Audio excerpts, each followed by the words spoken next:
Aku pulang ke tanah air lebih awal dari yang dijadwalkan. Di bandara, aku melihat suamiku menunggu. Baru saja aku hendak menghampirinya, seorang wanita hamil tiba-tiba berlari dan memeluknya erat seraya berkata, "Sayang, aku dan bayi kita kangen sekali sama kamu." Tepat pada saat itu, pandangan kami bertiga bertemu di udara. Suamiku dan wanita itu membeku, wajah mereka pucat pasi karena terkejut. Sambil menyeret koper bututku, aku melangkah keluar dari terminal kedatangan Bandara Internasional Soekarno-Hatta. Angin dingin awal musim penghujan menyapu wajahku, membuat tubuhku menggigil. Namun, di dalam hatiku, berkobar api hangat yang tak terlukiskan.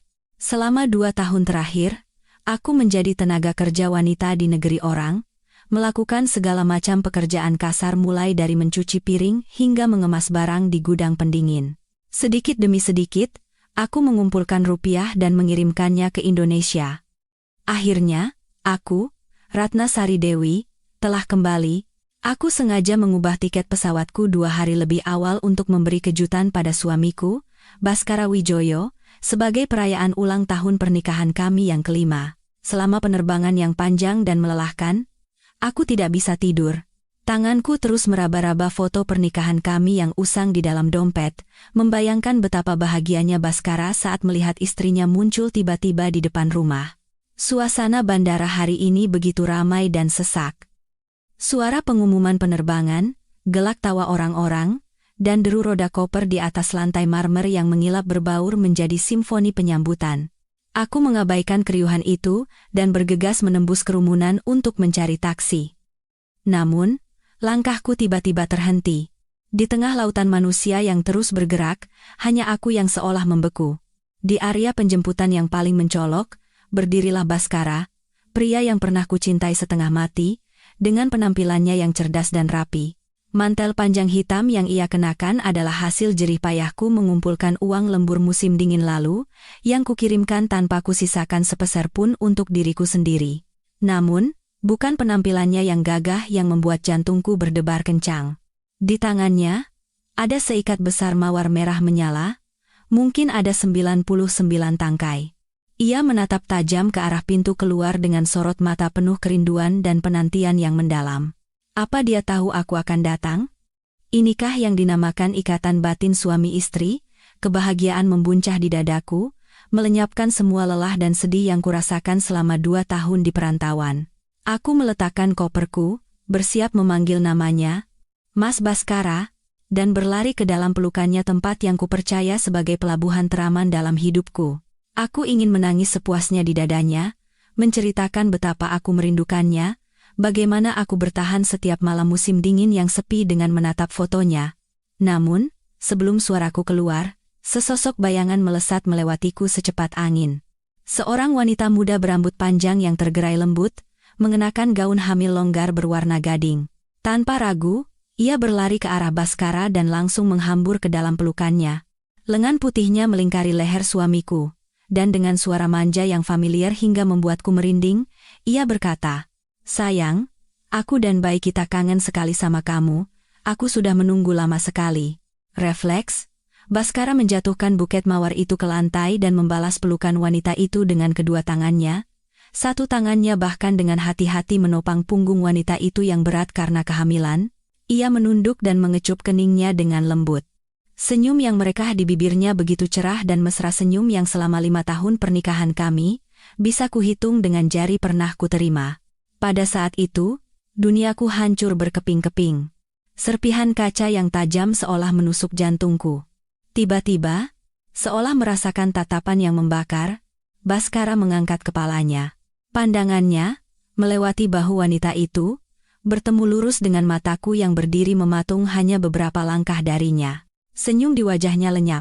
Wajahnya yang tadinya bersemu merah, kini pucat pasi tanpa darah. Kedua matanya terbelalak seolah melihat hantu. Lengan yang memeluk pinggang wanita itu menegang, lalu terkulai lemas tanpa sadar. Wanita dalam pelukannya merasakan ada yang aneh, perlahan menoleh. Saat wajahnya terlihat jelas di bawah cahaya terang bandara, aku merasa seolah seseorang menghantam dadaku dengan palu godam raksasa. Napasku tercekat. Dia bukan orang asing. Bukan wanita sembarangan.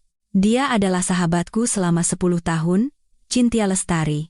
Sahabat yang sebelum aku berangkat ke luar negeri, sambil menangis memegang tanganku erat-erat, aku titipkan pesan, Cynthia, aku pergi jauh. Tolong sesekali jenguk Mas Baskara. Ya, beri dia semangat. Di tengah keramaian bandara, kami bertiga berdiri. Namun, ruang di antara kami terasa hampa, dingin, dan diliputi keheningan yang mencekam.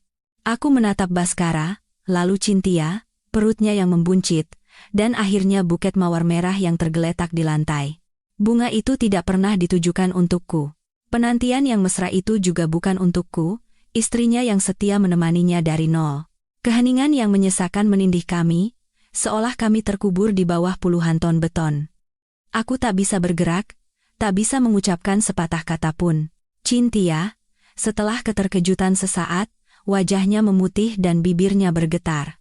Ia buru-buru melepaskan diri dari Baskara, mundur selangkah, lalu bersembunyi sepenuhnya di belakang punggung suamiku, seperti hewan kecil yang mencari perlindungan dari pemburu.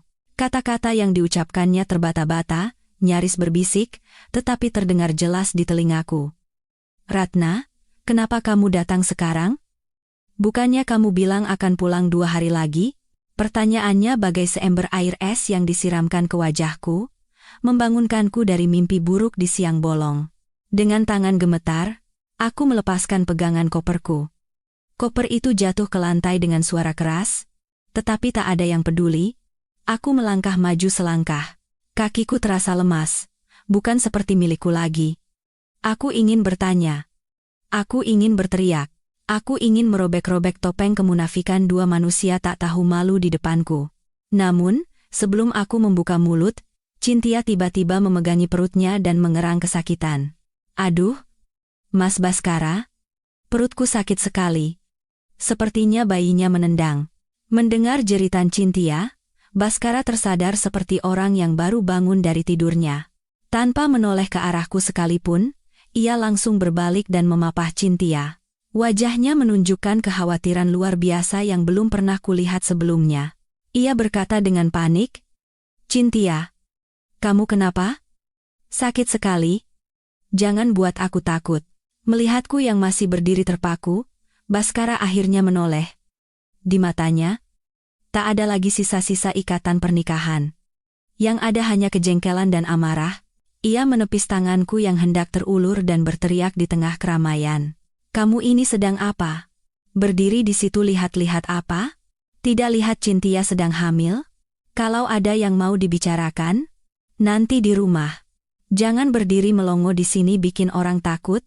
Kamu mau membunuh anakku juga?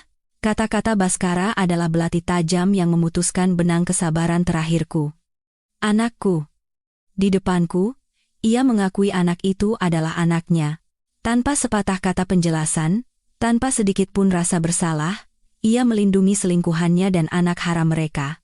Aku, istri sahnya, yang bekerja mempertaruhkan nyawa untuk menyelamatkan perusahaannya yang diambang bangkrut, kini menjadi penjahat yang mengancam cinta sejati mereka. Aku membeku di tempat. Air mata panas mengalir di pipiku, tetapi hatiku sedingin abu. Baskara tidak menunggu reaksiku. Dengan satu tangan memapah Cynthia dan tangan lainnya membawa tas tangannya, ia bergegas keluar dari bandara. Ia sama sekali tidak memedulikan aku yang ditinggalkan sendirian bersama koperku yang tergeletak dan buket mawar yang dibuang. Ia tidak menoleh sekalipun untuk bertanya apakah aku baik-baik saja setelah penerbangan panjang, atau bagaimana aku akan pulang. Baginya sekarang, aku hanyalah penghalang yang harus segera disingkirkan untuk melindungi hartanya yang paling berharga. Aku berdiri sendirian di bandara yang terasa kosong. Di sekelilingku, terdengar bisikan dan tatapan penasaran dari orang-orang asing. Mereka menatapku dengan kasihan, seseorang bahkan berdecak dan berkata, kasihan, ya, pulang kerja dari luar negeri, malah memergoki suaminya selingkuh. Seorang pria yang terburu-buru menyeret kopernya menabrak bahuku dengan keras. Aku terhuyung dan nyaris jatuh. Ia menoleh ke belakang dan membentak dengan kesal. Kalau jalan lihat-lihat, jangan melamun di tengah jalan. Minggir, aku tersenyum getir, sambil menegakkan kembali koperku yang jatuh. Penyakit ma kronis yang kudapat karena sering menahan lapar demi mengirim uang untuk suamiku, mulai terasa perih lagi. Aku melangkah gontai mencari taksi dan dengan susah payah memasukkan barang bawaanku. Duduk di dalam taksi tua, aku melihat keluar jendela. Sedan hitam milik Baskara, mobil yang kubelikan dengan uang cicilanku, melaju kencang membawa wanita lain menuju rumah kami, sarang cinta kami. Dengan suara serak, aku berkata pada sopir taksi, "Pak, tolong ikuti mobil hitam di depan itu." Sopir itu melirikku dari kaca spion dengan tatapan khawatir, tetapi tidak bertanya apa-apa dan diam-diam menginjak gas. Aku menyandarkan kepalaku di kaca jendela yang dingin, menatap kota yang mulai bermandikan cahaya gemerlap. Namun, di dalam hatiku, yang ada hanyalah kegelapan pekat. Taksi berhenti di depan sebuah kompleks apartemen mewah. Apartemen yang tahun lalu kubeli dengan menjual tanah warisan orang tuaku di kampung. Aku menyebutnya istana kami, tempat yang kubanggakan sebagai saksi kami menua bersama. Namun sekarang, berdiri di depan pintu yang familiar, tanganku gemetar hebat hingga tak bisa memasukkan kunci dengan benar. Bahkan sebelum pintu terbuka, suara tawar yang terdengar dari dalam, suara kebahagiaan itu bagai jarum yang menusuk-nusuk hatiku yang berdarah. Aku mendorong pintu dan melangkah masuk. Pemandangan di depanku membuatku membeku di tempat. Koper di tanganku jatuh ke lantai dengan bunyi gedebuk. Ruang tamu luas yang dulu setiap sudutnya, mulai dari gorden hingga vas bunga, kupilih sendiri dengan penuh cinta, kini berubah menjadi seperti penitipan bayi. Di mana-mana, ada sterilizer botol susu, kereta dorong, dan tumpukan kardus susu formula impor yang mahal. Bau parfum pria bercampur dengan bau susu formula, menciptakan aroma pengkhianatan yang asam dan memuakan. Baskara sedang duduk di sofa berwarna krem. Di tangannya ada sebatang rokok yang sudah terbakar separuh. Ia mengembuskan asap dengan santai. Tepat di sampingnya, Cynthia duduk merapat. Ia sedang mengupas jeruk dan menyuapkannya sepotong demi sepotong ke mulut Baskara. Melihatku, senyum di bibir Cynthia menegang, tetapi ia tidak bangkit atau menunjukkan rasa takut. Ia hanya menyandarkan dirinya lebih dalam ke dada Baskara, menatapku dengan mata berkaca-kaca seolah aku adalah penyusup ilegal di rumahku sendiri. Baskara mematikan rokoknya di asbak dan menatapku. Tak ada sedikit pun rasa bersalah di matanya. Ia menghela napas dan berkata dengan suara dingin dan acuh tak acuh, "Sudah datang? Sini, duduk. Kita perlu bicara terus terang. Karena sudah sampai begini, aku juga tidak mau sembunyi-sembunyi lagi." Dengan langkah yang terasa seberat timah, aku duduk di seberang mereka. Di rumahku sendiri, aku merasa seperti orang asing. Baskara menatapku sekilas, lalu beralih ke Cynthia. Tatapannya pada Cynthia penuh dengan kelembutan yang sudah lama tidak kuterima. Ia membuka mulut. Aku dan Cynthia saling mencintai. Selama 2 tahun kamu di luar negeri, kamu hanya gila kerja mencari uang. Kamu terlalu kuat, terlalu mandiri. Di sampingmu, aku merasa tertekan. Aku tidak merasa seperti seorang pria, tapi Cynthia berbeda. Dia membuatku merasakan kehangatan sebuah rumah. Dia wanita yang butuh dilindungi. Aku tertawa. Tawa kering seperti daun yang remuk, kehangatan rumah, meniduri sahabat istrimu dan menghamilinya saat istrimu bekerja banting tulang di negeri orang itu yang kau sebut kehangatan rumah. Baskara, di mana nuranimu? Baru saat itu Cynthia angkat bicara. Suaranya bergetar, dan air mata mulai mengalir deras. "Ratna, maafkan aku. Aku tahu aku salah padamu, tapi cinta tidak bisa disalahkan. Kan? Aku tidak sengaja merebut suamimu. Aku hanya ingin melahirkan anak untuk Mas Baskara. Aku tidak butuh status. Yang penting anakku punya ayah. Aku rela menjadi orang kedua." Sambil berbicara, Cynthia berlutut di lantai, merangkak ke arahku, dan mencoba meraih tanganku. "Tolong, jangan salahkan Mas Baskara, ini semua kemauanku. Dia sangat kesepian tanpamu. Aku hanya ingin mengisi kekosongan itu." Aku menarik tanganku seolah tersengat api. Rasa sakit yang luar biasa melilit perutku melihat ketidakberdayaan sahabat 10 tahunku. Penyakit maku yang parah, ditambah dengan guncangan mental yang hebat, membuat pandanganku berkunang-kunang. Aku memegangi perutku dan ambruk ke lantai. Dalam kesadaranku yang memudar, aku masih bisa mendengar suara Baskara berteriak pada Cynthia. "Cynthia, bangun. Jangan berlutut di depan wanita seperti itu. Dia tidak pantas menerima itu darimu. Aku tersadar oleh bau desinfektan yang menyengat. Saat membuka mata, langit-langit rumah sakit yang putih berputar-putar di depan mataku. Rasa sakit di perutku sudah mereda, tetapi luka di hatiku masih menganga. Setiap tarikan napas terasa nyeri. Ketika aku mencoba bergerak, tanganku menyentuh tangan orang lain di samping tempat tidur. Aku terkejut dan menoleh. Aku berharap itu Bhaskara. Aku berharap semua ini hanyalah mimpi buruk dan suamiku ada di sisiku, mengkhawatirkanku. Tapi bukan. Yang duduk di sana adalah Mas Dimas. Dimas Nugraha, seniorku di universitas. Pria yang selalu diam-diam membantuku setiap kali aku kesulitan dengan tugas kuliah. Pria yang menatapku dengan mata sedih saat aku memberinya undangan pernikahanku. Melihatku sadar, Mas Dimas buru-buru membantuku duduk. Matanya penuh kekhawatiran. "Ratna, kamu sudah sadar? Jangan banyak bergerak dulu," kata dokter. "Kamu mengalami pendarahan lambung karena stres dan kelelahan ekstrem. Apa yang terjadi sampai kamu jadi begini?" Aku menatap Mas Dimas dan melihat sekeliling kamar rumah sakit yang dingin. "Mas, kenapa ada di sini?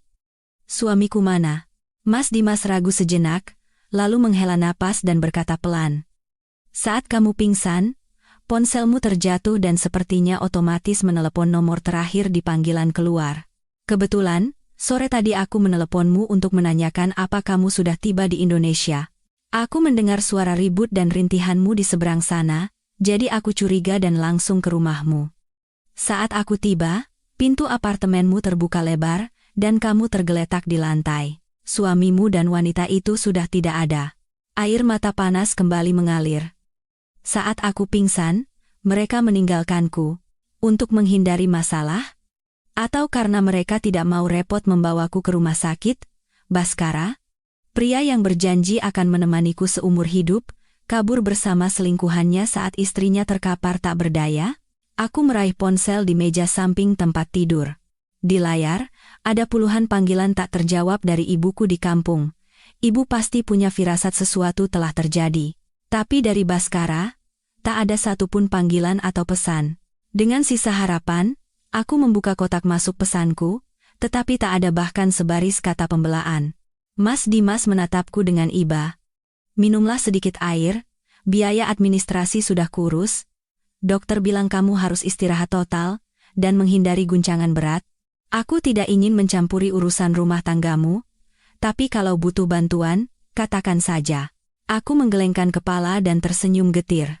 "Terima kasih, Mas. Berkat Mas, nyawaku terselamatkan. Masalah rumah tanggaku, sepertinya sudah saatnya aku selesaikan sendiri." Aku melihat keluar jendela. Malam sudah pekat. Cahaya lampu jalan memantul di kaca, meninggalkan jejak belang-belang. Seperti bekas luka di hatiku. Selagi aku berjuang antara hidup dan mati di sini, di mana Bhaskara, pasti sedang sibuk menenangkan Cynthia, membeli perlengkapan bayi, dan membangun keluarga yang begitu ia dambakan. Kesepian yang lebih dingin dari musim dingin di negeri orang menyelimutiku. Aku sadar, dalam pernikahan ini, aku telah kehilangan segalanya. Keesokan paginya, meskipun dokter dan Mas Dimas melarang, aku bersikeras untuk pulang. Aku tidak bisa hanya berbaring di rumah sakit menunggu kematian. Aku harus kembali ke rumah, menghadapi segalanya, dan mengakhirinya. Mas Dimas mengantarku sampai ke lobi apartemen dan baru pergi setelah memastikan aku masuk ke dalam lift. Saat aku membuka pintu, rumah itu masih berantakan seperti kemarin, tetapi bau rokoknya semakin pekat. Bhaskara duduk di sofa, asbak di depannya penuh dengan puntung rokok. Cynthia tidak terlihat. Mendengar pintu terbuka, Bhaskara menoleh padaku. Tatapannya menyelidik, tetapi juga tersirat kejengkelan. Tak sepatah kata pun ia bertanya tentang kesehatanku. "Semalam kamu kemana saja? Kenapa telepon tidak diangkat? Mau kabur dari rumah untuk menakut-nakuti siapa?" Bhaskara bertanya dengan nada seolah aku yang bersalah. Aku melempar tasku ke meja dan menatap matanya lurus-lurus. "Aku di UGD rumah sakit. Kamu tahu? Aku hampir mati di rumah ini. Saat aku pingsan, apa yang kamu dan wanita itu lakukan? Sibuk bermesraan?" Bhaskara tampak terkejut sejenak. Matanya goyah, Tetapi ia cepat-cepat kembali memasang wajah dingin. Aku kira kamu cuma pura-pura. Cynthia sedang hamil, dia kaget melihat darah, jadi aku harus membawanya istirahat di kamar. Aku tidak tahu kalau kamu benar-benar pingsan. Pura-pura? Aku tertawa hampa. Tawa itu terdengar begitu menyedihkan. Bhaskara, kita sudah hidup bersama selama 5 tahun. Aku bekerja mempertaruhkan nyawa selama 2 tahun untuk menghidupimu. Dan di matamu, nyawaku hanya sebuah sandiwara? Tepat pada saat itu, pintu kamar tidur terbuka. Cynthia keluar. Ia mengenakan piyama sutra merah kesayanganku yang kubeli saat bulan madu. Sambil mengelus perutnya, ia berkata dengan suara manja dan wajah mengantuk. Mas Bhaskara, bayinya nendang lagi. Masuk sini dong, ajak dia ngobrol. Melihatku, Cynthia pura-pura terkejut dan bersembunyi di belakang Bhaskara. Oh, Ratna sudah pulang. Maaf. Ya, aku tidak punya baju ganti. Jadi aku pinjam piyamamu. Kamu tidak marah, kan? Ketidakbermaluannya melampaui imajinasiku. Tidak cukup merebut suami dan rumahku, sekarang ia mengenakan piyamaku dan pamer di depanku. Bhaskara memeluk pinggang Cynthia dan menatapku dengan tatapan menantang. Sudah cukup. Cynthia sedang mengandung anakku. Dia butuh ketenangan. Cuma karena satu piyama, jangan jadi egois begitu. Egois? Aku mengulangi kata itu. Rasa pahit memenuhi mulutku. Ya? Aku yang egois? Kalian berdua yang mulia? Cinta kalian yang agung? Kalau begitu, kalian berdua yang agung, silakan keluar dari rumahku sekarang juga. Cynthia mulai terisak, air matanya dengan cepat membasahi bahu Bhaskara. Ratna, aku tahu aku salah. Tapi aku benar-benar mencintai Mas Bhaskara. Cinta kami tulus. Tolong jangan pisahkan kami. Aku tidak butuh status. Biarkan aku merawat Mas Bhaskara di sini saja. Melihat drama murahan di depanku, aku merasa mual. Cinta sejati, cinta yang dibangun di atas pengkhianatan, kebohongan, dan penderitaan orang lain, berani mereka sebut tulus? Aku langsung masuk ke kamar, mengambil koper lain, dan mulai mengemasi pakaianku. Aku akan pergi. Bukan sebagai pecundang yang melarikan diri, tetapi untuk mempersiapkan perang. Perang untuk merebut kembali semua yang menjadi milikku, tanpa kurang 1 rupiah pun. Aku menyewa sebuah kamar hotel kecil di dekat sebuah firma hukum sebagai tempat tinggal sementara. Kamar sempit itu berbau apek. Jauh berbeda dengan apartemen mewah dan nyaman yang telah kurawat dengan sepenuh hati. Anehnya, bernapas di sini terasa jauh lebih lega. Tak ada bau rokok pengkhianat, tak ada bau parfum murahan selingkuhannya, dan yang terpenting, aku tak perlu melihat sandiwara kebahagiaan mereka yang munafik dan memuakan. Aku menelepon Mas Dimas, meminta rekomendasi seorang detektif swasta yang bisa dipercaya. Mas Dimas ragu sejenak, menasihatiku untuk menjaga kesehatan terlebih dahulu, sebelum akhirnya setuju. Aku tahu ia mengkhawatirkanku. Tetapi satu-satunya obat yang membuatku bertahan saat ini adalah kebencian. Aku tidak boleh tumbang, setidaknya, tidak sebelum melihat kedua manusia itu membayar perbuatan mereka. Malamnya, aku duduk di depan laptop. Cahaya biru dari layar menyinari wajahku yang tirus. Aku membuat akun Instagram palsu dengan nama seperti Kalon Ibu Bahagia, dan mengirim permintaan mengikuti kepada Cynthia. Aku tahu betul sifatnya yang suka pamer dan haus pujian. Ia tidak akan melewatkan kesempatan mendapat pengagum baru. Benar saja, kurang dari 15 menit, ia menerima permintaanku. Masuk ke akun Cynthia, aku seolah memasuki dunia lain. Ia memang memblokir akun asliku, tetapi akunnya terbuka untuk publik. Yang kulihat adalah lautan foto mesra dan tulisan-tulisan manis yang memuakan. Bahagia itu dicintai dan dimanja setiap hari olehnya.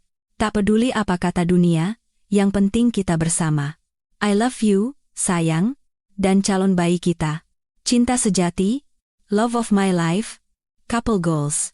Foto yang diunggah bersama tulisan itu adalah foto tangan Bhaskara menggenggam erat tangannya. Di jari Cynthia, tersemat cincin berlian yang berkilauan. Cincin yang sama yang pernah Bhaskara katakan padaku ia beli untuk investasi. Ternyata, untuk disematkan di jari selingkuhannya. Semakin aku menggulir ke bawah, semakin sesak dadaku. Foto Baskara sedang bekerja, Baskara sedang tidur, foto punggungnya yang diambil diam-diam saat di dapur.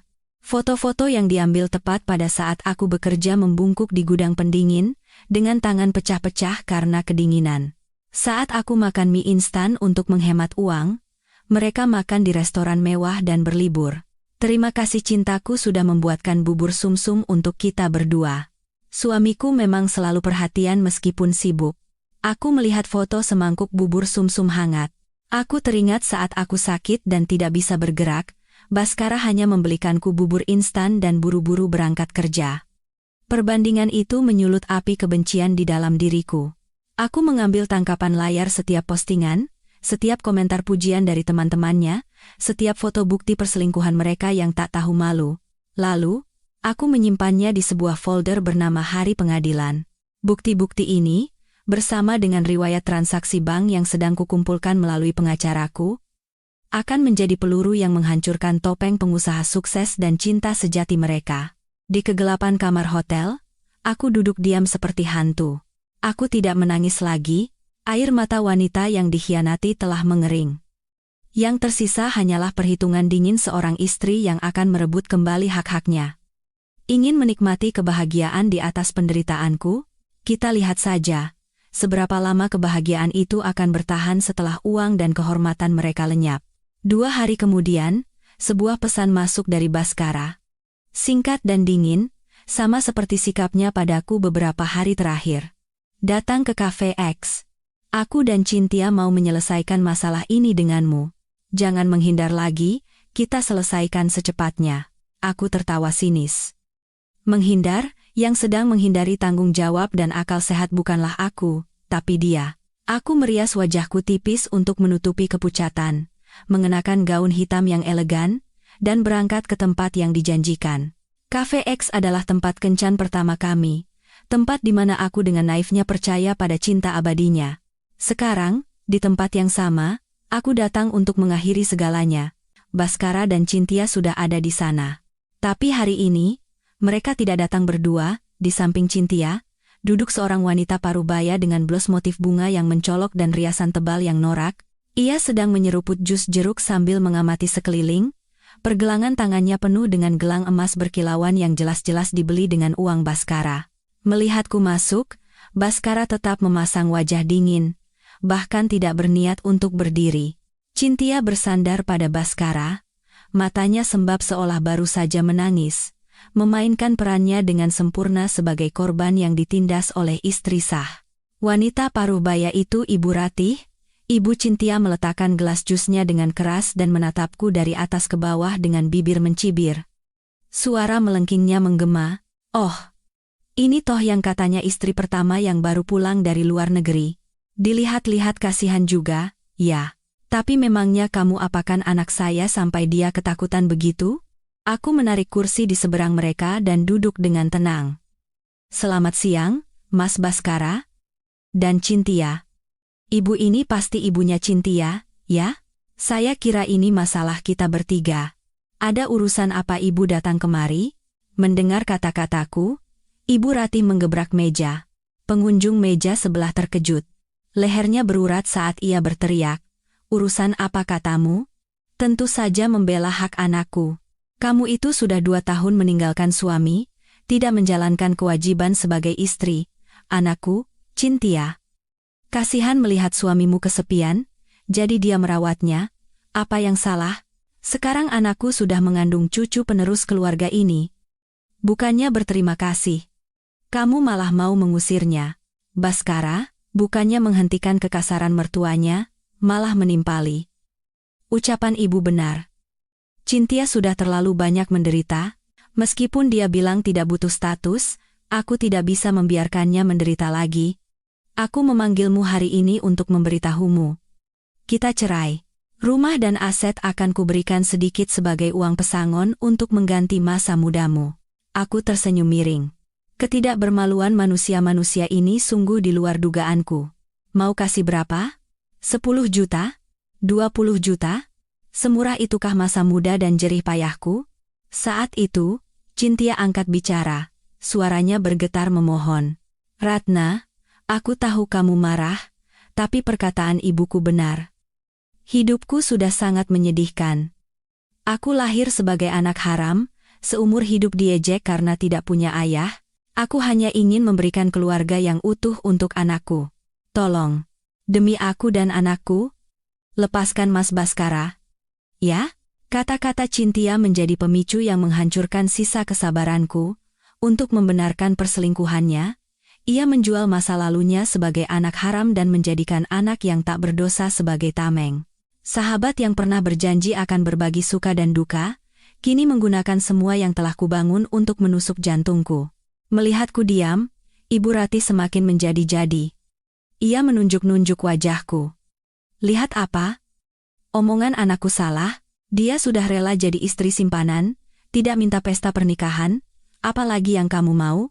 Pantesan suamimu bosan dan pergi, ternyata istri Mia picik begini. Kalau kamu tahu diri, tanda tangani saja surat cerai itu, jangan bikin malu keluarga dengan memperbesar masalah.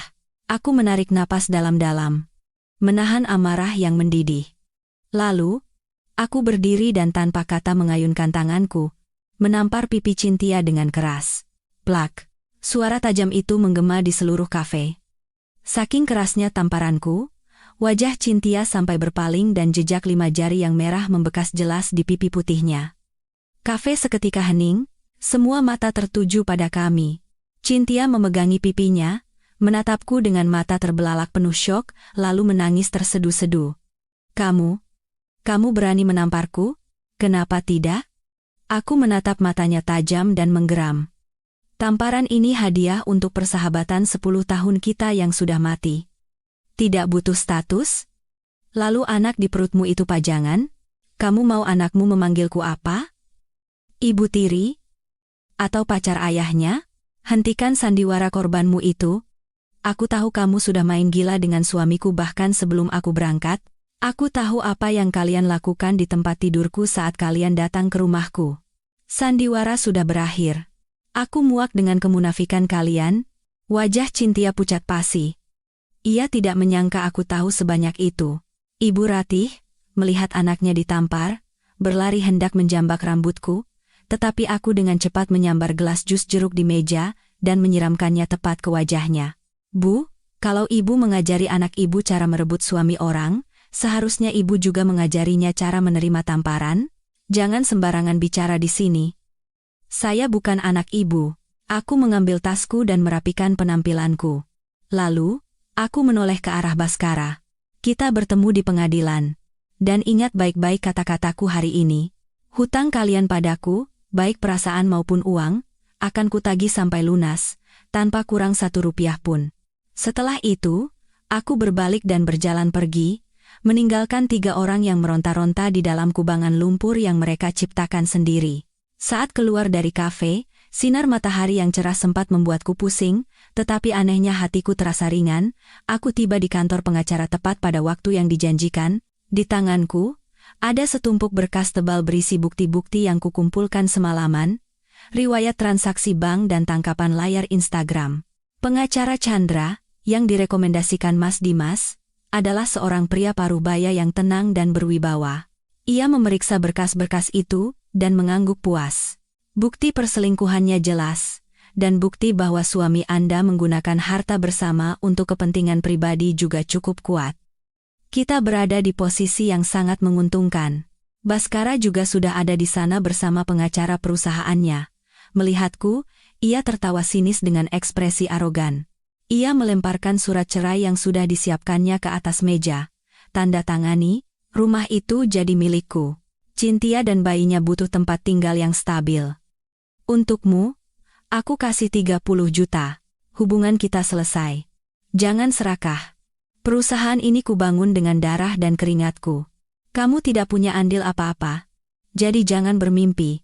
Aku mengambil surat cerai itu, membacanya sekilas, lalu merobeknya menjadi serpihan-serpihan kecil di depan mata Baskara. Di keheningan ruang rapat, suara kertas yang disobek terdengar seperti ejekan terhadap kenaifan dan keserakahannya. Aku mengeluarkan tuntutan pembagian harta yang telah disiapkan. Pengacara Chandra dari tasku dan mendorongnya ke hadapan Baskara. Aku tidak butuh 30 jutamu itu. Aku berkata dengan jelas dan tegas. Aku menuntut 80% dari harta bersama. Apartemen yang kita tinggali saat ini, tanah di kampung yang kau beli atas nama ibumu, dan yang terpenting, 50% saham perusahaanmu. Baskara melompat berdiri, wajahnya memerah karena marah. Kamu gila? 80%? Kamu pikir kamu siapa? Kamu cuma ibu rumah tangga biasa? Apa yang kamu tahu tentang bisnis sampai menuntut saham? Perusahaan ini kubangun dari nol. Jangan mimpi. Pengacara Chandra dengan tenang membuka mapnya dan meletakkan salinan riwayat transaksi bank di depan Baskara. Pak Baskara, harap tenang.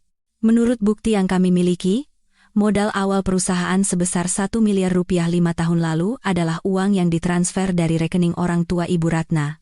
Dengan kata lain, uang hasil penjualan tanah keluarga Ibu Ratna. Dan selama 3 tahun awal saat perusahaan merugi, seluruh gaji, bonus, dan pendapatan tambahan Ibu Ratna dimasukkan ke rekening perusahaan untuk membayar gaji karyawan dan biaya operasional. Kalau ini bukan kontribusi, lalu apa namanya? Baskara membeku melihat angka-angka yang tak terbantahkan di riwayat transaksi itu. Ia tergagap, itu kan Ratna melakukannya dengan sukarela. Wajar kan suami istri saling membantu? Akan menjadi wajar jika Anda setia, potongku dengan dingin, tapi Anda mengkhianatiku, menggunakan uangku untuk menghidupi selingkuhanmu, membelikannya mobil dan rumah. Anda telah melanggar janji suci pernikahan dan menyebabkan kerugian mental dan material padaku. Jika Anda tidak menyetujui tuntutan ini, aku akan menuntutmu atas kasus perselingkuhan, penipuan, dan penyembunyian aset. Saat itu, bukan hanya uang yang akan hilang, tapi juga kehormatanmu. Dan karena memalsukan tanda tanganku di surat pinjaman, kamu bisa dipenjara, pikirkan baik-baik. Baskara menatapku kosong, seolah baru pertama kali melihat istri yang selama ini ia remehkan. Di matanya, bukan lagi penghinaan, melainkan ketakutan, ia tahu aku tidak main-main. Tanpa memberinya kesempatan untuk pulih, aku melancarkan serangan berikutnya. Kabar bahwa Baskara Wijoyo berselingkuh dengan sahabat istrinya dan mengusir istri yang telah berkorban untuknya menyebar seperti badai di perusahaannya. Aku tidak menyebarkannya secara langsung, aku hanya secara tak sengaja membocorkan beberapa foto dan cerita kepada seorang karyawati yang terkenal suka bergosip, yang pernah kubantu di masa lalu.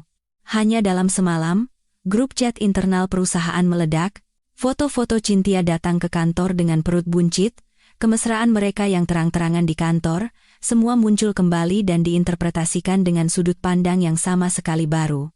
Ya ampun. Wanita yang sering datang ke kantor itu, si Cynthia, ternyata sahabatnya Bu Ratna? Kok bisa setega itu? Ya, pantesan akhir-akhir ini Pak Baskara boros banget beli tas-tas mahal, ternyata semuanya pakai uang kiriman Bu Ratna. Bergaya jadi pengusaha sukses, ternyata hidup dari keringat istri. Memalukan, dengar-dengar Bu Ratna kerja keras di luar negeri untuk menutupi kerugian perusahaan. Begitu perusahaan stabil, istrinya malah dibuang dan selingkuhannya dibawa masuk. Manusia tidak tahu berterima kasih. Bisikan-bisikan itu bergema di mana-mana, dari pantry, lift, hingga toilet. Setiap kali Cynthia muncul di kantor dengan perut buncitnya untuk pamer, ia tidak lagi menerima tatapan iri atau cemburu. Yang ada hanyalah tatapan menghina dan tawa sinis di belakang punggungnya. Suatu kali, saat Cynthia menunggu lift, ia berpapasan dengan sekelompok karyawati, salah satu dari mereka sengaja berkata dengan suara keras. Teman-teman, aku kemarin baca artikel di internet, ada tuh perempuan yang merebut suami sahabatnya, terus berlagak kayak dia istri sahnya. Apa ya sebutannya? Oh, pelakor berkedok sahabat. Atau ular berbisa. Kelompok itu tertawa terbahak-bahak. Wajah Cynthia memerah padam, ia menunduk dalam-dalam saat masuk ke dalam lift. Ia hanya pandai berakting lemah di depan pria. Di hadapan cemoohan publik, ia hanyalah sosok yang pengecut dan menyedihkan. Citra Baskara sebagai suami teladan dan penyayang keluarga yang telah lama ia bangun, mulai retak parah. Mitra bisnisnya pun mulai mendengar desas-desus itu. Mereka menatap Baskara dengan curiga. Bisakah seorang pria yang tidak bisa menjaga kesetiaan pada istri yang menemaninya dari nol dipercaya sebagai mitra bisnis? Kontrak-kontrak yang hampir ditandatangani tiba-tiba ditunda, dan telepon dari klien semakin jarang. Baskara mulai merasakan tekanan dari opini publik. Harga dari pengkhianatannya tidak hanya mengancam rumah tangganya, tetapi juga bisnis yang menjadi pertaruhan hidupnya. Sebelum opini di kantor mereda, tsunami yang lebih besar dan kejam menerjang. Pedang bermata dua paling tajam di era ini, media sosial, mulai beraksi. Salah satu teman lama Cynthia, di kampung halamannya mungkin muak dengan pameran kebahagiaan palsunya di internet. Menulis sebuah postingan panjang di sebuah forum online, membongkar masa lalu gemilang keluarga Cynthia. Tulisan itu menyebar dengan cepat ke berbagai komunitas dan menjadi viral tak terkendali. Ternyata, bakat Cynthia merebut suami orang bukan bawaan lahir, melainkan hasil didikan sistematis dari ibunya. Tetangga itu membeberkan masa lalu Ibu Ratih secara detail. Ibu Ratih dulunya juga seorang pelakor profesional yang menghancurkan rumah tangga seorang pengusaha kaya di desa mereka, mengusir istri sah dan anak-anaknya. Namun, karma berlaku. Saat pria itu bangkrut, ia juga dicampakkan dan harus kembali ke rumah orang tuanya sambil mengandung Cynthia. Netizen menyebutnya DNA pelakor. Di bawah postingan Instagram Cynthia, hujan-hujatan mengerikan turun. Buah jatuh tidak jauh dari pohonnya. Keluarga sampah. Merebut suami sahabat 10 tahun? Lebih rendah dari binatang. Sudah numpang hidup, gayanya selangit. Orang-orang kayak gini harusnya dibuang ke pulau terpencil. Kata-kata penuh kebencian itu menjadi panah yang merobek-robek sisa harga diri ibu dan anak itu. Baskara, yang lebih mementingkan citra daripada nyawa, kini menjadi sasaran cemoohan kemanapun ia pergi. Ia pulang ke rumah dengan wajah murka. Begitu membuka pintu, ia melihat Ibu Ratih duduk bersila di sofa sambil makan kuaci. Baskara tak bisa menahan amarahnya dan menendang meja kaca.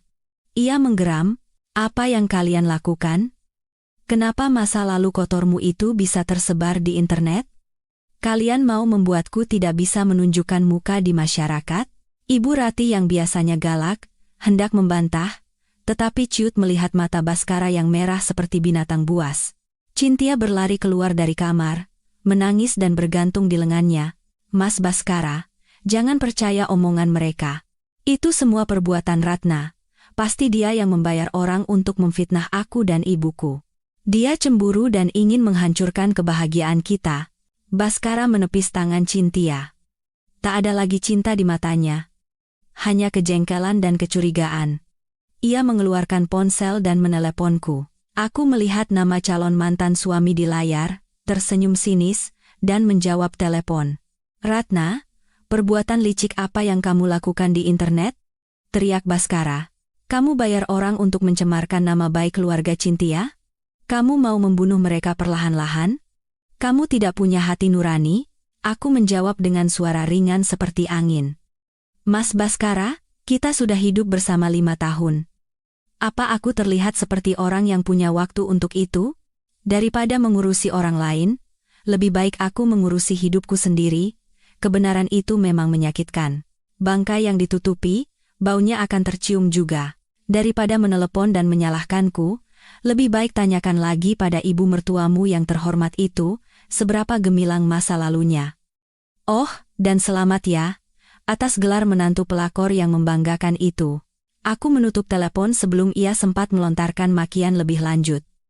Aku tahu, benih kecurigaan dan kebencian telah mulai tumbuh di hati Baskara. Cinta sejati yang begitu ia agung-agungkan hanyalah istana pasir yang dibangun di atas fondasi yang busuk.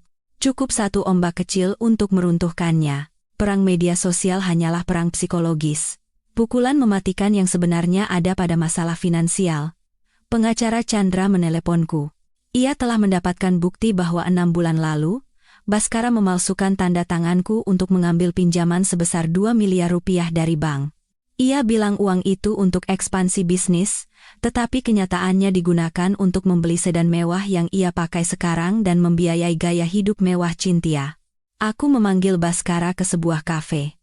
Kali ini, hanya kami berdua. Baskara datang terlambat 15 menit.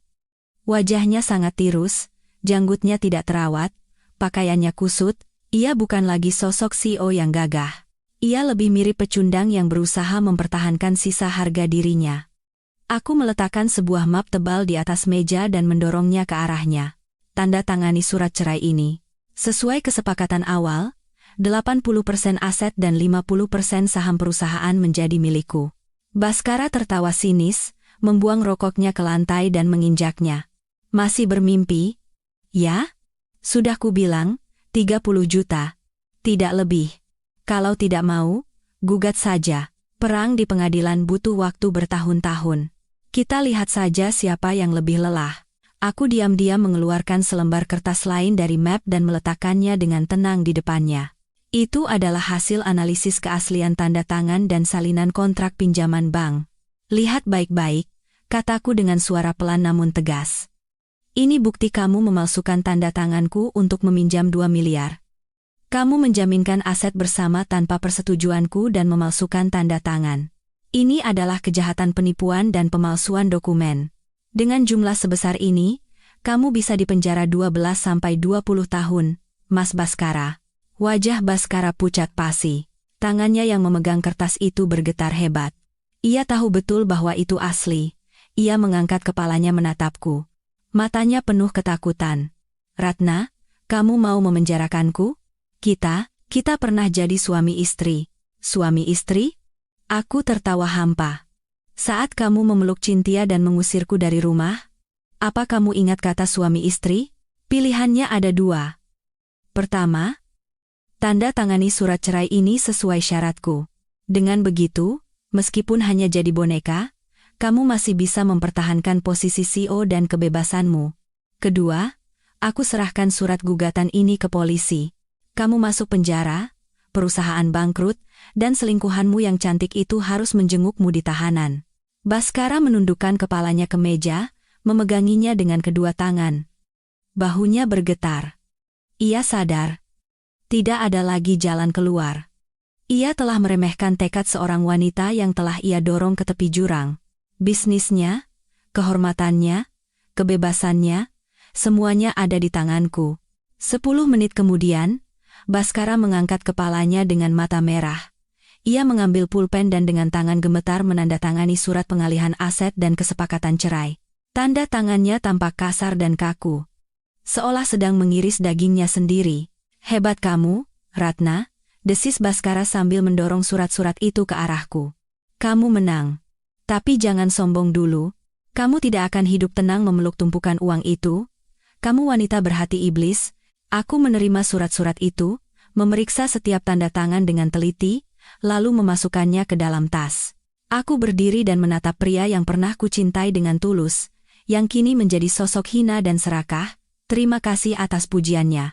Aku menjadi iblis berkat kamu. Dan jangan khawatirkan aku. Urus saja dirimu dan istana barumu yang penuh badai itu. Aku melangkah keluar dari kafe. Langit begitu biru, angin terasa sejuk. Beban seberat ribuan ton yang menekan pundakku akhirnya terangkat. Aku menang, tetapi, lebih dari rasa kemenangan, yang kurasakan adalah kesedihan atas tahun-tahun masa muda yang kuhabiskan untuk orang yang salah. Pada hari putusan cerai diketuk di pengadilan, hujan deras tiba-tiba turun seolah hendak membersihkan debu masa lalu. Aku dan Baskara keluar dari gedung pengadilan, masing-masing memegang salinan akta cerai. Kami resmi menjadi orang asing. Cynthia sudah menunggu di depan pintu dengan payung. Perutnya yang buncit terlihat jelas di balik gaun longgarnya. Melihat Baskara keluar, ia berlari menghampiri, memeluk lengannya dengan posesif, dan menatapku dengan tatapan penuh kemenangan. Di mata Cynthia, perceraian Baskara denganku adalah sebuah kemenangan gemilang. Ia berpikir, kini ia telah menjadi Nyonya Wijoyo seutuhnya, masuk ke dalam keluarga kaya, dan akan memiliki seluruh harta Baskara. Tanpa tahu bahwa keluarga kaya itu kini hanyalah cangkang kosong, dan pria di sampingnya berada di ambang kebangkrutan. Aku berhenti sejenak, menatap pasangan sempurna yang dibangun di atas kebohongan itu, lalu aku tersenyum. Senyum ringan penuh iba. Selamat. Ya? Akhirnya cinta sejati kalian berbuah manis. Semoga langgeng sampai kakek nenek. Baskara mendengus dan membuang muka. Ia mengerti sindiran di balik ucapanku. Tetapi Cynthia tidak. Ia membusungkan dada sambil mengelus perutnya, dan menyahut ketus, "Terima kasih, tidak usah khawatir. Aku akan 100.000 kali lebih baik merawat Mas Baskara dan anak kami daripada kamu. Sekarang kamu sudah dapat uang, jangan lagi berkeliaran di depan kami. Pergi sana. Aku menatap Cynthia dan menggelengkan kepala. Cynthia, kamu masih saja naif. Kuharap cinta kalian cukup hebat untuk bertahan hidup hanya dengan minum air putih di masa depan. Pegang erat-erat angsa emasmu itu, jangan sampai dia jatuh. Setelah itu, aku membuka payung merah terangku dan melangkah tegas menembus hujan. Suara hak tinggiku berderap ringan. Aku tidak menoleh ke belakang, tetapi aku bisa merasakan tatapan marah Cynthia dan keheningan Baskara yang mematikan. Aku meninggalkan mereka hadiah terakhir. Hadiah berupa kebenaran kejam yang akan segera mereka hadapi. Di dalam taksi menuju apartemen baruku, aku menatap tetesan air hujan yang mengalir di kaca jendela. 5 tahun pernikahan, 10 tahun persahabatan.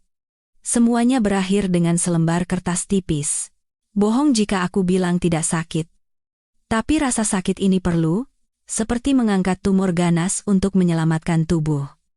Mulai sekarang, aku akan hidup untuk diriku sendiri, tidak akan lagi berkorban untuk seseorang yang tidak berharga. Segera setelah proses perceraian selesai, aku menjalankan tahap berikutnya dari rencanaku. Menjual apartemen mewah yang pernah menjadi istana kami dan kini menjadi sarang pengkhianatan. 80% saham apartemen itu milikku, dan Baskara yang terlilit hutang tidak punya uang tunai untuk membeli sahamku, jadi semua keputusan ada di tanganku. Aku menjualnya sedikit di bawah harga pasar agar cepat laku. Aku tidak ingin terikat dengan kenangan kotor di sana sedetik pun lebih lama. Mendengar kabar apartemen akan dijual, Baskara mengamuk. Ia meneleponku, melontarkan makian dan ancaman, tetapi aku menjawab dengan tenang. Kalau mau mempertahankan rumah itu, cari uang dan beli sahamku. Kalau tidak, kosongkan barang-barangmu paling lambat hari Minggu ini. Pemilik baru akan masuk. Tentu saja, Baskara tidak bisa mendapatkan uang sebanyak itu. Ia akhirnya dengan terpaksa membawa Cynthia yang hamil tua, dan Ibu Ratih yang serakah pindah dari apartemen mewah ke sebuah kontrakan tua dan kumuh yang ia temukan dengan tergesa-gesa. Kehidupan nyonya besar yang diimpikan Cynthia pecah seperti gelembung sabun. Kontrakan yang mereka tempati sempit dan pengap, cat dindingnya mengelupas di sana-sini. Begitu membuka pintu, Ibu Ratih langsung menutup hidung dan mengeluh. Ya ampun, mana bisa hidup di tempat seperti ini? Kandang anjing saja lebih bagus. Katanya rumah menantuku megah. Kenapa sekarang kita terdampar di pojokan begini? Apa semua uangnya dirampas perempuan itu? Baskara, yang pikirannya sudah pusing karena masalah perusahaan, meledak mendengar keluhan Ibu Ratih. Berisik, harusnya ibu bersyukur masih punya tempat tinggal. Memangnya uang turun dari langit? Anak ibu itu tidak tahu cara cari uang, cuma tahu menghabiskannya, sekarang malah bawa ibunya untuk ikut numpang. Cynthia, lelah karena kehamilan dan malu karena suaminya memarahinya di depan ibunya, tidak bisa menahan diri. Ia menangis. Kenapa kamu membentak ibuku? Ibu kan khawatir soal cucu di perutku. Sejak pindah ke lubang tikus ini, kita tidak pernah makan enak. Dan mobil yang kamu janjikan itu? Balik nama atas nama ibuku ya, biar ibu bisa pergi-pergi dengan nyaman. Sampai kapan harus naik taksi terus? Kalau kamu kenapa-napa, setidaknya kami berdua punya pegangan. Baskara menatap kosong kedua wanita di depannya. Usia mereka berbeda, tetapi keserakahan mereka sama. Tiba-tiba ia teringat masa-masa hidup bersamaku. Orang tuaku di kampung, meskipun miskin, tidak pernah meminta sepeser pun darinya. Sebaliknya, saat tahu Baskara kesulitan memulai bisnis, mereka diam-diam memberiku uang simpanan hari tua mereka untuk kusampaikan padanya. Sementara ibu dan anak ini, saat ia punya uang, mereka menempel seperti lintah. Sekarang ia akan bangkrut, mereka malah berpikir untuk mengamankan aset. Ia tertawa getir dan menatap lurus ke arah Cynthia. Minta balik nama mobil, takut aku bangkrut, takut aku jadi gembel. Jadi mau mengamankan harta duluan, begitu? Cynthia, kamu mencintaiku atau uangku? Ucapan ibumu benar, aku sekarang sudah tidak punya apa-apa. Kalau kamu punya kemampuan, cari saja pria kaya lain. Setelah berkata begitu, Baskara masuk ke kamar dan membanting pintu. Di belakangnya, terdengar makian Ibu Rati dan tangisan Cynthia. Berbaring di ranjang yang berderit sambil menatap langit-langit yang bernoda, ia menelan air mata pahit. Ia telah membuang berlian demi kerikil yang serakah. Saat grup Mahardika mulai mencekik aliran dana perusahaannya, uang mereka semakin menipis. Meja makan yang dulu penuh hidangan lezat, kini hanya diisi tahu, tempe, dan beberapa potong daging babi asin. Malam itu, suasana di meja makan terasa begitu mencekik. Ibu Ratih mengambil sepotong tahu sambil mencibir. Tahu lagi? Makan begini terus. Bagaimana gizi cucuku? Menantu macam apa yang membiarkan anak istrinya kelaparan begini? Baskara, dengan kepala tertunduk di mangkuk nasinya, berkata pelan, kalau tidak mau, jangan dimakan, saya sudah berusaha semaksimal mungkin.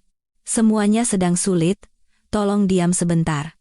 Cynthia, yang mual karena mengidam, mendorong piringnya dan merengek. Aku tidak mau makan ini. Aku mau makan sup ayam ginseng. Mau sarang burung walet juga, Mas? Pinjam uang sama temanmu, dong. Belikan untukku. Bayinya menendang-nendang. Katanya lapar. Baskara meletakkan sendoknya dengan keras. Suara itu membuat ibu dan anak itu terlonjak. Ia berteriak. Pinjam? Pinjam sama siapa? Semua temanku menghindariku setelah tahu aku dicampakkan istriku dan perusahaanku diambil alih. Kalian pikir uang itu daun? Kalau mau makan enak, cari sendiri. Dihardik seperti itu, Cynthia meledak dalam tangis. Ia mengambil ponselnya dan meneleponku. Aku sedang membaca buku. Nomornya tidak kukenal, tetapi aku punya firasat itu, Cynthia. Aku mengangkatnya. Halo? Begitu aku bersuara, tangisan pecah di seberang sana. Ratna, kamu benar-benar iblis. Gara-gara kamu mengambil semua uang Mas Baskara, aku jadi menderita begini. Tolong kirimi aku uang. Aku sedang hamil, harus makan yang bergizi. Kamu kan juga perempuan. Apa kamu tidak kasihan padaku? Aku tidak percaya dengan apa yang kudengar. Ketidakbermaluannya sudah mencapai tingkat patologis. Aku tertawa sinis dan menjawab dengan dingin. Cynthia, kamu salah sambung. Aku bukan ibumu, bukan juga lembaga amal. Waktu kamu merebut suamiku, kamu bilang cinta sejati tidak butuh materi. Sekarang kalau lapar, makan saja cintamu itu, atau minum air putih, jangan ganggu aku lagi. Aku sedang sibuk menikmati hidup sebagai single kaya raya. Aku menutup telepon dan memblokir nomornya. Aku bisa membayangkan Cynthia yang melempar ponselnya karena putus asa dan Baskara yang memegangi kepalanya karena frustrasi. Kehidupan indah yang mereka impikan ternyata adalah jalan berduri menuju jurang. Nasi berlauk air mata dan pertengkaran tiada henti akan menjadi lagu latar pernikahan hasil curian mereka. Di bawah kendali Pak Suryo Pranoto, perusahaan yang menjadi kebanggaan Baskara mulai dibongkar tanpa ampun. Dengan data analisis yang kuberikan, Pak Suryo yang telah memahami semua kelemahan perusahaan, membanting harga produk andalan hingga tak ada lagi keuntungan, dan membajak semua tenaga ahli kunci yang pernah Baskara anggap sebagai saudara dengan tawaran yang fantastis. Baskara, seperti jenderal yang kehilangan pasukannya, tak berdaya melihat pasarnya direbut, penjualan anjlok, stok menumpuk, dan telepon dari bank untuk menagih utang datang setiap hari. Dalam rapat umum pemegang saham, Baskara menggebrak meja dan menyalahkan karyawannya, tetapi tidak pernah mengakui ketidakmampuannya sendiri. Aku membaca berita ekonomi, sambil menyeruput kopi di apartemen baruku, PT Wijaya Perkasa diambang kebangkrutan, petinggi kunci ramai-ramai mengundurkan diri. Lebih dari rasa puas, yang tersisa hanyalah kesadaran mendalam akan hukum karma. Baskara merasa dirinya hebat, tetapi tahtanya dibangun di atas pengorbananku. Saat aku menarik fondasi itu, istana pasirnya tak bisa tidak runtuh. Baskara bahkan sampai meminjam uang dari rentenir demi menyelamatkan sisa-sisa perusahaannya. Semakin ia meronta, semakin kencang jerat utang melilit lehernya. Suasana di rumah menjadi sangat menyesakkan. Tuntutan uang dari mertua, tangisan istri, dan telepon dari penagih utang, rumah menjadi penjara bagi jiwanya. Ia menjadi takut untuk pulang. Sepulang kerja, bukannya berlari menuju cinta sejatinya, ia malah singgah dari satu warung remang-remang ke warung lainnya, mabuk untuk melupakan kenyataan. Suatu hari, ia pulang dan melempar tasnya dengan kesal. Aku ada perjalanan dinas keluar kota selama seminggu. Ada investor besar yang mau mendanai kita. Kalau proyek ini berhasil, hidup kita akan berubah. Cynthia, matanya berbinar mendengar kata uang, tetapi tak bisa menyembunyikan kecurigaannya. Benar dinas? Bukan kabur? Kan? Atau jangan-jangan kamu punya perempuan lain? Akhir-akhir ini kamu aneh. Baskara terkejut dan membentak. Jangan bicara sembarangan. Aku kerja. Bukan main-main. Lihat kondisi rumah ini. Tanpa uang, kita mau hidup bagaimana? Sebenarnya, perjalanan dinas dan investor itu bohong. Itu adalah drama pelarian untuk menjauh dari dua wanita serakah itu. Ia mengumpulkan sisa uangnya, menyewa sebuah motel murah di pinggiran kota, mematikan ponselnya, dan mengurung diri di sana. Namun, pelarian pengecutnya justru menjadi pemicu tragedi yang lebih besar. Di rumah, Ibu Ratih menanamkan berbagai kecurigaan di kepala Cynthia. Pergi kemana dia sampai telepon dimatikan? Pasti selingkuh. Laki-laki itu semua sama. Kalau tidak dipegang erat, uangnya akan habis untuk perempuan lain. Kecurigaan mengubah Cynthia menjadi monster pencemburu. Ia menelepon Baskara ratusan kali, tetapi yang terdengar hanyalah nada telepon tidak aktif. Ibu Ratih memutuskan untuk membuntutinya sendiri. Dengan pengalamannya di masa lalu, ia menggali informasi dari satpam di perusahaan lama Baskara dan melacaknya berdasarkan petunjuk samar. Kebetulan, pada hari kelima perjalanan dinas, Baskara benar-benar punya janji. Bukan dengan investor, melainkan dengan seorang pimpinan wanita dari perusahaan rentenir harapan terakhirnya untuk menyelamatkan perusahaan. Pertemuan itu diadakan di sebuah kafe yang tenang. Sambil berusaha menyembunyikan penampilannya yang kuyu, ia mati-matian meyakinkan wanita elegan di depannya untuk meminjamkan uang. Tepat saat Baskara membungkuk untuk menuangkan teh dengan sopan demi mengambil hatinya, Ibu Ratih datang. Melihat pemandangan itu dari balik jendela kaca, amarahnya meledak. Ia menyerbu masuk ke dalam kafe seperti badai. "Tertangkap kau, dasar bajingan," katanya dinas. "Ternyata main perempuan di sini," teriak Ibu Ratih sambil menjambak rambut pimpinan wanita itu dan hendak menamparnya. Wanita itu menjerit, cangkir teh di meja tumpah membasahi gaun mahalnya. Baskara pucat pasi dan mencoba melerai mereka. "Ibu, apa yang Ibu lakukan? Lepaskan beliau.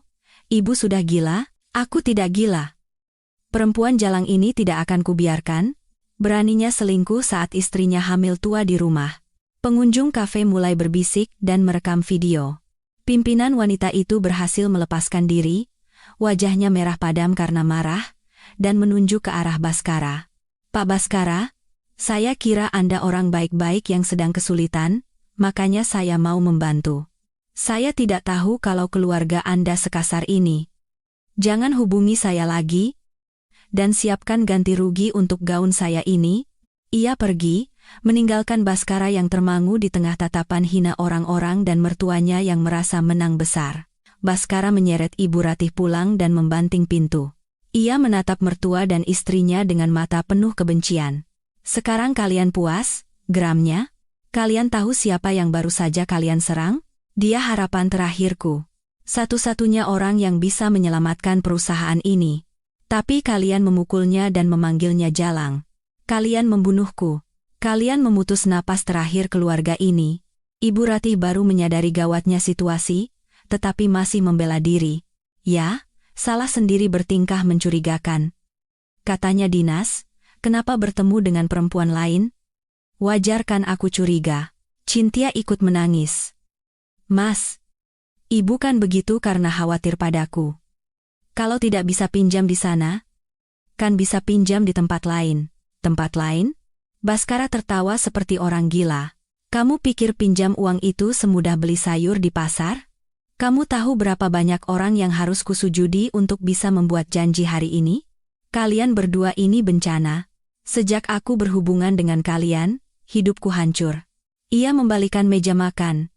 Piring pecah berantakan, makanan tumpah ke lantai. Ia menunjuk ke arah Cynthia dan berteriak, "Aku menyesal. Meninggalkan Ratna demi kamu adalah kesalahan terbesar dalam hidupku. Ratna memberiku uang, tapi kalian berdua hanya menghancurkan hidupku. Pergi, pergi kalian semua dari hadapanku. Cynthia membeku. Untuk pertama kalinya, Bhaskara mengakui penyesalannya, mengakui bahwa aku lebih baik darinya. Kebenaran kejam itu menembus jantungnya. Malam itu, hujan deras mengguyur Jakarta. Aku sedang membaca buku di bawah cahaya lampu yang hangat. Tiba-tiba, bel pintuku berbunyi bertubi-tubi. Di layar interkom, tampak Bhaskara, mabuk dan basah kuyup, bersandar di pintuku. Ia bukan lagi CEO yang elegan. Ia seperti gelandangan. Aku tidak membuka pintu, hanya menjawab melalui interkom dengan dingin. Ada apa malam-malam begini? Kalau mabuk, pulang saja ke anak istrimu. Jangan ganggu aku. Mendengar suaraku, ia menatap ke arah kamera. Matanya merah, wajahnya basah oleh air hujan dan air mata. Ratna, Ratna, aku salah. Aku menyesal. Tolong buka pintunya, sebentar saja. Aku berdiri di balik pintu, mendengarkan permohonan pria yang pernah menjadi duniaku. Hatiku tidak goyah sedikit pun. Ia menyesal bukan karena mencintaiku. Ia menyesal karena uangnya habis dan ia terpojok. Jika perusahaannya masih jaya dan Cynthia masih bermanja-manja, akankah ia mengingat istri yang menemaninya dari nol ini? Ratna, tolong aku. Aku tidak mau pulang ke rumah itu. Aku takut. Aku mengambil ponsel dan menelepon pos keamanan. Selamat malam. Ada orang mabuk yang membuat keributan di depan pintu saya. Tolong diamankan. Beberapa menit kemudian, terdengar suara satpam menyeretnya pergi. Aku tahu, ini adalah momen terakhir Bhaskara datang mencariku dengan sisa harga dirinya. Besok pagi, saat mabuknya hilang, dan ia berhadapan dengan tumpukan utang, ia bahkan tidak akan punya waktu untuk mengenang masa lalu. Sejak malam itu, kemalangan datang silih berganti menimpa Bhaskara. Perusahaannya resmi dinyatakan bangkrut. Bank menyita aset terakhirnya, mobilnya. Ia benar-benar menjadi gembel dengan utang ratusan juta kepada rentenir. Tapi tragedi tidak berhenti di situ. Ibu Ratih yang cerdik, menyadari tidak ada lagi yang bisa diperas dari menantunya. Suatu pagi, ia mencuri uang darurat terakhir, Bhaskara 5 juta rupiah yang disisihkan untuk biaya persalinan Cynthia dan kebutuhan hidup lalu kabur. Aku bisa mati kelaparan kalau bersama kalian. Uang ini kuambil sebagai ganti biaya membesarkanmu. Begitu bunyi pesan yang ia tinggalkan. Cynthia, syok karena dicampakkan oleh ibu kandungnya sendiri, kehilangan kata-kata. Bhaskara kehilangan akal sehat dan mencekik lehernya. Semua ini gara-gara kalian. Gara-gara keserakahan kalian. Hidupku jadi begini. Akibat guncangan itu, Cynthia merasakan sakit perut yang hebat dan pingsan. Darah menggenang di lantai. Bhaskara baru tersadar, tetapi tak ada sepeser pun uang di sakunya. Ia meminjam 50.000 rupiah dari tetangga untuk membawa istrinya ke rumah sakit. Dokter mengatakan ada tanda-tanda kelahiran prematur dan perlu operasi darurat, tetapi ia tidak punya uang untuk biaya operasi. Telepon ke teman-temannya tak ada yang menjawab. Akhirnya, sambil menangis, ia harus menelepon orang tuanya di kampung yang selama ini ia abaikan. Cynthia melahirkan di meja operasi. Bayinya lahir prematur dan harus masuk inkubator. Cynthia menderita depresi pasca persalinan, ia hanya duduk melamun sepanjang hari, mengigau hal-hal aneh seperti, "Beri aku uang. Aku mau makan enak." Kadang-kadang ia mengamuk, melempar barang, atau mencoba menyakiti bayinya yang menangis. Bhaskara juga tenggelam dalam keputusasaan, setiap hari mabuk. Berisik. Kenapa menangis terus? Ia pernah melempar botol minuman keras ke arah bayinya. Semua cerita ini kudengar dari Mas Dimas, yang kebetulan tinggal di dekat kontrakan mereka. Aku membayangkan pemandangan itu. Kamar yang gelap dan lembab, tangisan bayi yang tak berdosa, makian suami, tatapan kosong sang istri. Itu adalah gambaran sempurna bagaimana sebuah keluarga yang dibangun di atas pengkhianatan hancur berkeping-keping. Suatu malam, sebuah telepon masuk dari nomor tak dikenal. Cynthia. Suaranya serak dan penuh keputusasaan. Ratna. Maafkan aku. Tolong selamatkan bayiku. Bayinya demam tinggi dan kejang-kejang. Tetapi mereka diusir dari rumah sakit karena tidak bisa membayar biaya. Suaminya mabuk, memukulinya, dan mengusirnya. Ia sedang menggendong bayinya, berteduh dari hujan di bawah emperan rumah sakit. Aku memejamkan mata sejenak. Kebencian membara, tetapi aku tidak bisa mengabaikan bayi yang tidak berdosa. Aku menghubungi Mas Dimas. Memintanya membayar biaya rumah sakit dan mengurus administrasi rawat inap mereka. Dia meneleponku, satu-satunya orang dengan sisa nurani di dunia yang telah ia khianati. Itu pasti hukuman batin yang lebih menyakitkan daripada ribuan makian. Nyawa bayinya terselamatkan, tetapi tragedi mereka belum berakhir. Tekanan yang terus-menerus membuat jiwa Cynthia benar-benar hancur. Suatu sore, ia meninggalkan bayinya yang tertidur di kamar dan pergi dari rumah. Ia ditemukan di atas sebuah jembatan layang. Ia menatap ke bawah sambil bergumam, "Maafkan ibu, nak." Akhirnya, ia dirawat di rumah sakit jiwa. Baskara mendengar kabar istrinya masuk rumah sakit jiwa saat sedang mabuk di sebuah warung. Ia berlari ke rumah sakit. Melihat istrinya terikat di tempat tidur sambil tertawa histeris, ia hancur lebur. Ia pulang ke rumah kosong, menggendong bayinya yang basah dan menangis, lalu meraung sejadi-jadinya. Keluarga yang ia perjuangkan dengan mengorbankan segalanya, hancur total. Istrinya gila, anaknya sakit, dan rumahnya lenyap. Waktu berlalu. Hampir setahun sejak hari-hari penuh badai itu, hidupku telah berada di jalur yang tenang dan cemerlang. Suatu sore di akhir musim kemarau, aku sedang mengemudi di pusat kota Jakarta dan berhenti di lampu merah. Tiba-tiba, mataku tertuju pada seorang pria di sepeda motor butut yang berhenti di jalur sebelah. Ia mengenakan seragam platform pengiriman makanan yang warnanya sudah pudar. Tubuhnya kurus kering, kulitnya legam terbakar matahari. Sambil menunggu lampu hijau, ia buru-buru mengunyah sepotong roti kering. Itu Baskara. Meskipun ia tampak 10 tahun lebih tua dan keanggunan masa lalunya telah terkubur debu, aku masih bisa mengenalinya.